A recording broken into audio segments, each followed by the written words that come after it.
Mesdames et messieurs, bonsoir. Vous êtes encore avec Maître Gassekia. J'espère que vous vous portez bien. Cette émission d'aujourd'hui sera une émission spéciale parce que j'ai vraiment envie d'avoir une conversation personnelle de mon cœur à votre cœur, à tous mes abonnés, tous ceux qui me regardent, et j'aimerais bien si vous pouvez me faire ce plaisir-là de partager, et ce partage que je demande, ce n'est pas comme tous les autres partages qu'on dit lorsqu'on commence cette émission. Et je veux m'adresser à toutes les couches d'âge qui me regardent, mais surtout, je veux dire, à ceux qui sont dans leur vingtaine, au début de leur trentaine. Vous savez, je suis aux États-Unis il y a un moment. Je suis dans la 17e année, quand bien même ça va apparaître comme hier chez certains. Dieu merci, j'ai eu l'opportunité de graver plusieurs échelons, et c'est pourquoi d'ailleurs je suis là où je suis aujourd'hui et on se parle. Tout remerciement en revient à Dieu.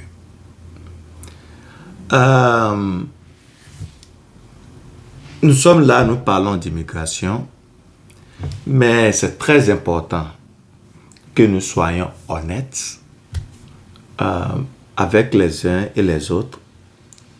La foi, la crainte de Dieu en moi m'oblige à partager certaines choses avec vous qui me regardez. Nous venons à chaque fois ici, nous parlons d'immigration, nous voulons prendre une pause et nous allons retourner à nos moutons après. Mais dans cette pause, j'espère bien que certains vont en tirer le son, ou bien vont y tirer le son. Vous savez, nous sommes des Africains, nous sommes venus de très loin, et en tant qu'Africains immigrants dans ce pays-là, la raison la principale raison pour que qui nous a amenés ici, c'est de chercher l'argent. C'est de chercher des meilleures opportunités pour nous-mêmes. Et vous savez, ce qui est bizarre et marrant, c'est que l'Afrique, d'où nous venons, devient la plateforme du monde, devient déjà le nouvel endroit où toutes les puissances du monde se combattent. Ils veulent gagner l'Afrique.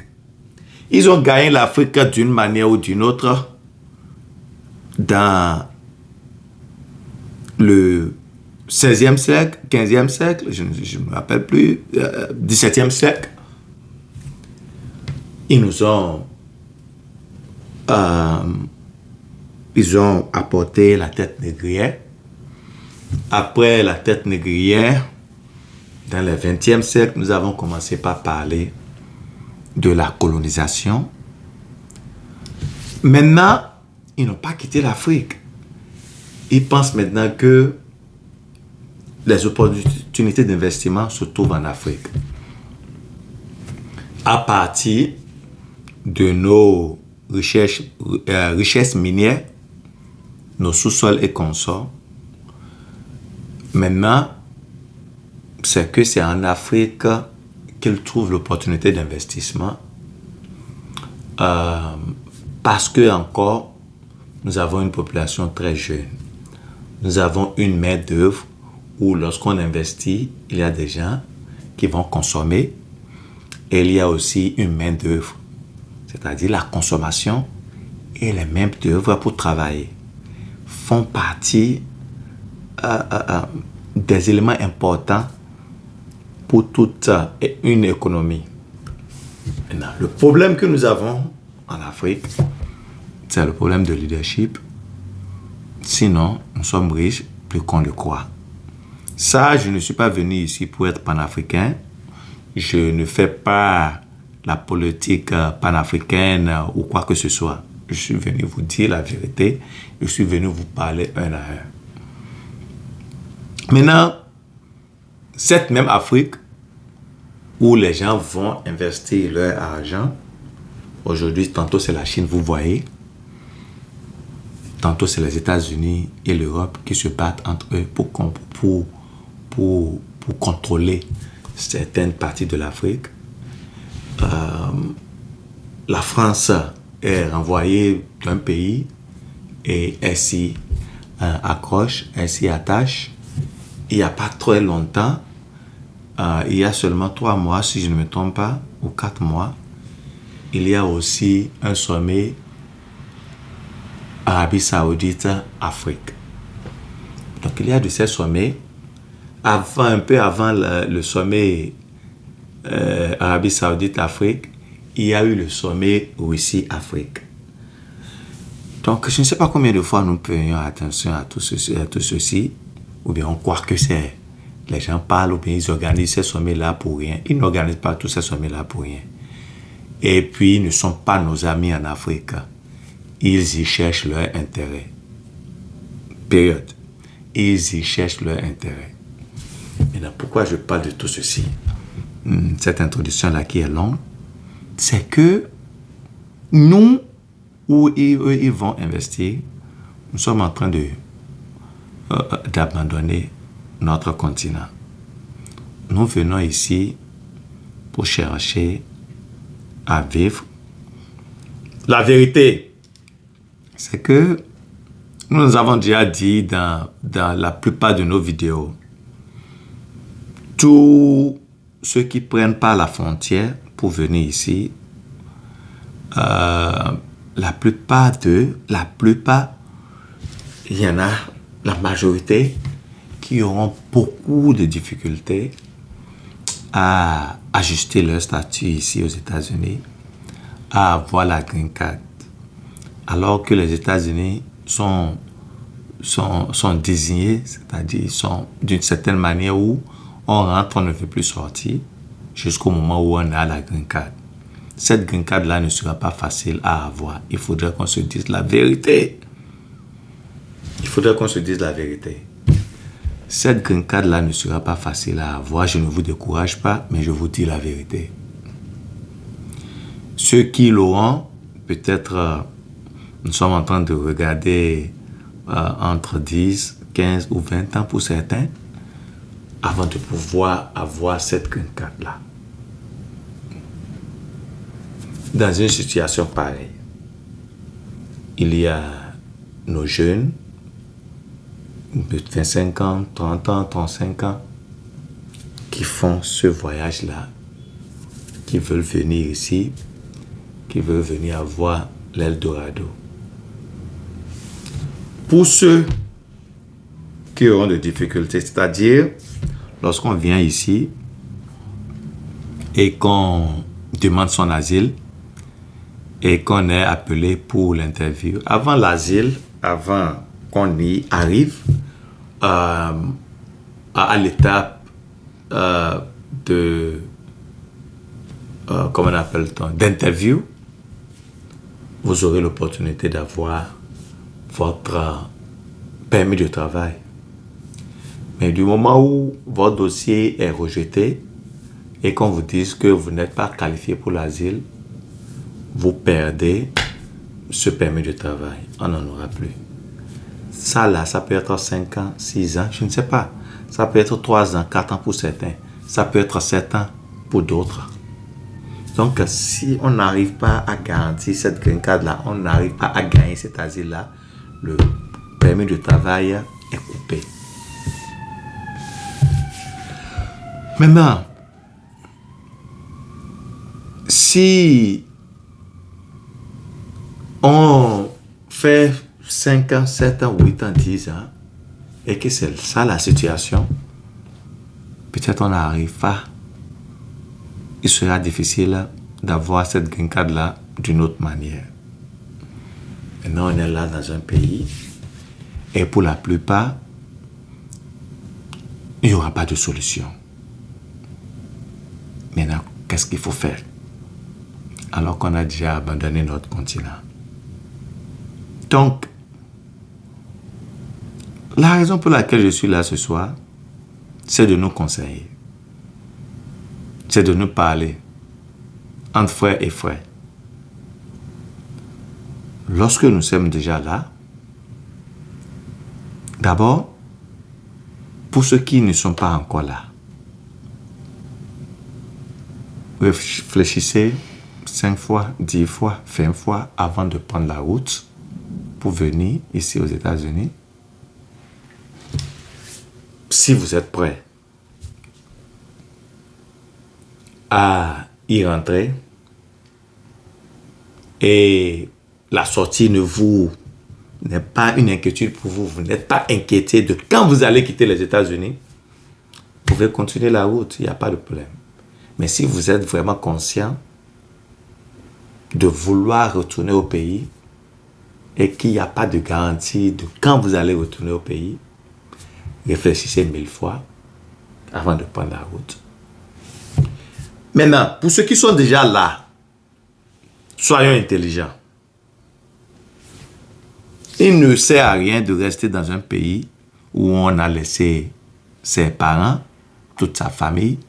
Pour certains, on a laissé les enfants. On a laissé beaucoup de choses. Et on vient s'asseoir ici. Et il y en a qui travaillent et gagnent de l'argent ici. Les sous sont rapatriés au pays. On construit des maisons, de belles maisons. L'argent qui quitte les pays développés, puisque nous sommes en train de parler des États-Unis et du Canada, parfois ça atteint l'équivalence de notre budget national ou bien la moitié de notre budget national que nous envoyons pour supporter nos familles ou bien que nous utilisons pour investir dans les maisons, les terrains. D'autres vont construire des maisons qu'ils ne vont pas voir pendant 15 ans, 20 ans, 30 ans. Ça se passe tous les jours. Hein? Nous sommes ici pendant un moment. Nous connaissons des gens qui ont construit dans le pays, mais qui n'ont pas l'opportunité de retourner au pays. Parce qu'ils n'ont pas le papier pour sortir et revenir.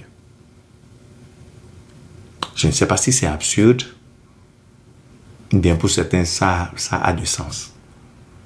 Donc, par conséquent, si nous nous retrouvons ici, et qu'on n'a pas encore la garantie de ce que notre papier va sortir un jour, réfléchissons de quelle manière nous investissons. Même pour ceux qui ont déjà la nationalité, c'est pourquoi je dis cette vidéo concerne tout le monde. Ou soit qu'on soit là en tant qu'immigrant, ou bien on est déjà installé comme nous. Vous avez déjà la nationalité, vous êtes déjà américain, mais nous continuons d'investir dans le pays. Réfléchissons à de quelle manière nous voulons investir.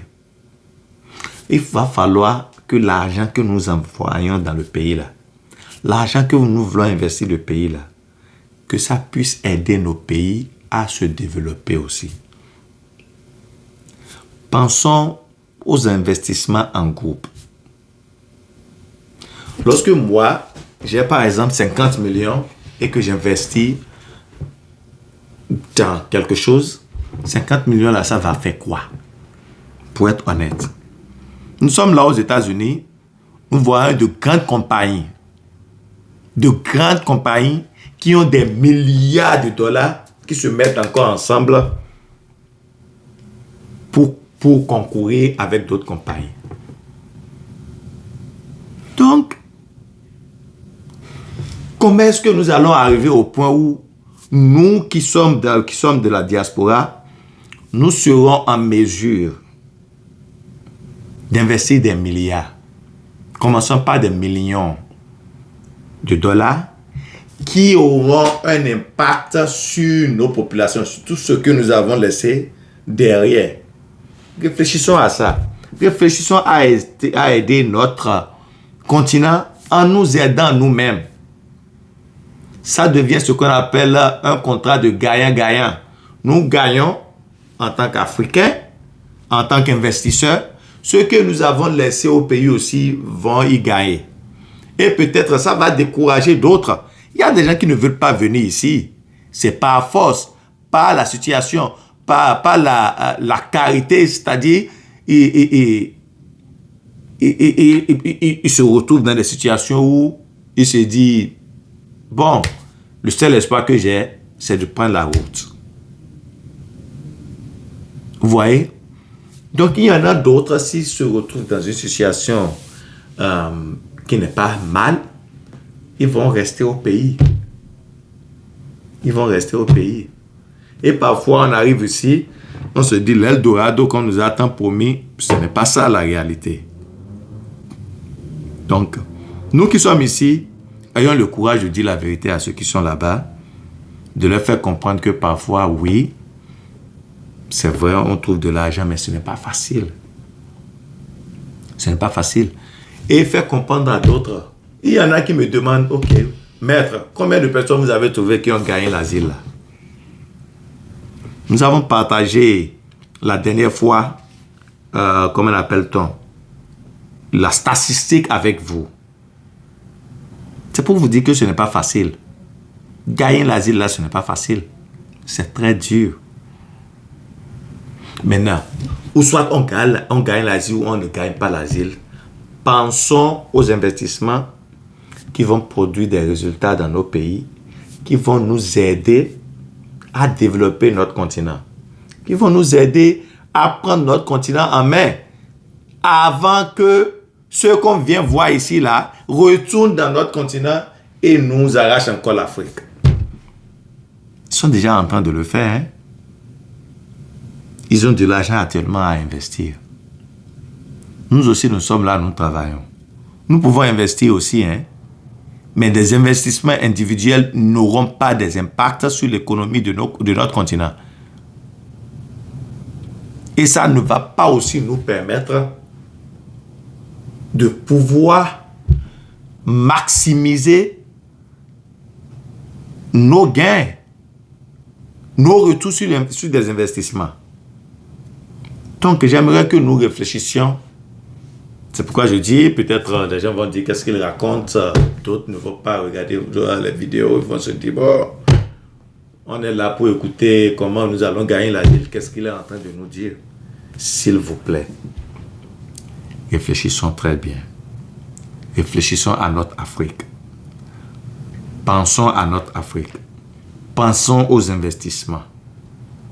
Nous allons commencer par diversifier les informations que nous allons donner. La réalité est que je suis certifié dans le droit des investissements internationaux en réalité. Je sais de quoi je parle. Réfléchissons. Pensons au développement durable de notre continent. Pensons à y investir. Ça va de nos intérêts à nous-mêmes. Et lorsqu'on pense qu'on ne pourra pas gagner l'asile, c'est vrai, nous tous nous demandons, nous implorons Dieu, nous faisons, mais il va falloir que nous regardions les réalités en face. Nous devons commencer par penser au retour au pays, qu'on ait les papiers ou pas. Et quand on se rend compte que bon, nous avons un peu d'argent, nous avons investi, on peut retourner au pays facilement. Il y a des gens qui vivent au pays qui n'ont pas de problème. Lorsqu'on a un bon stratagème, une bonne stratégie pour gérer les investissements, nous allons gagner. Nous allons développer notre continent.